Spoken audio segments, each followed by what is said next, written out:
বাজার যাব আর dragon fruit আনবো না সেটা তো কখনো হতেই পারে না, না? তাই আমি যখন বাজারে গেছিলাম সবজি বাজার করতে, তখনই কিছু ফলও নিয়ে নিয়েছিলাম। তা ফল নিয়েছিলাম আর নিয়েছিলাম আপেল আর তার সঙ্গে নিয়েছিলাম ড্রাগন ফ্রুট। হ্যাঁ, কলাও কিন্তু নিয়েছিলাম। সেগুলো তোমাদের সাথে আর শেয়ার করা হয়নি, কারণ আতা ফলটাও পাকাই ছিল, একদিন রেখেই খেয়ে নিয়েছি। আর ড্রাগন ফ্রুটটা 3-4 দিন রাখলে একটুখানি টেস্টটা ভালো লাগে। জানি না এর কালারটা কেমন হবে, সেটা কিন্তু একটু করার দায়িত্ব তোমাদের, গেস করার দায়িত্ব তোমাদের। তা তোমরা গেস করো, তারপর তো আমি চলো পরোটাগুলো ভেজে নিই। চলো আজকে মা কি করছে সেটা দেখি।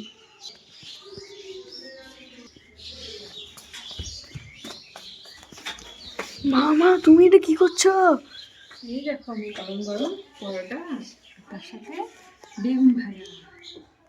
শীতকালে একটু ঝাল ঝাল পরোটা খেতে আমরা প্রত্যেকেই কিন্তু পছন্দ করি। শীতকালে একটু ঝাল ঝাল জিনিসও কিন্তু আমরা খুব পছন্দ করি, তাই না?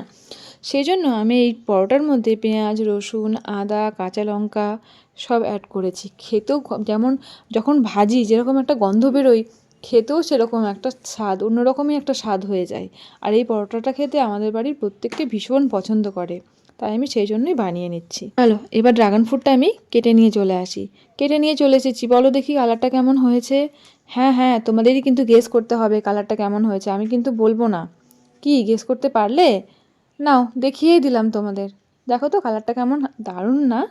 একদম দারুণ, মানে ঝকঝক করছে একদম, যাকে বলে একদম ফুটে উঠছে। কিছুদিন 2-1 দিন রেখে খেলে এর টেস্টটাই হয়ে যায় একদম অন্যরকম। চলো এগুলোকে পিস করে নিই। পিস করে নিয়ে চলে এসেছি। কাটার পরে এত সুন্দর লাগছে দেখো, কোনো কিন্তু ফিল্টার দেওয়া নেই, কিন্তু দেখো কালারটা এত সুন্দর লাগছে, খুব সুন্দর না? চলো এবার এটাকে টেস্ট করে দেখি নাকি? টেস্ট না করে দেখলে কি করে বুঝবো যে কেমন? কিন্তু দেখেই মানে আমার মা একটা কথা বলে, যদি হয় দর্শনধারী তবেই তার গুণ বিচারী। দর্শনে যদি ভালো লাগে অবশ্যই তার গুণটাও ভালোই হবে। এবার আমি খেয়ে দেখছি কেমন লাগছে। উফ, দারুণ দারুণ দারুণ।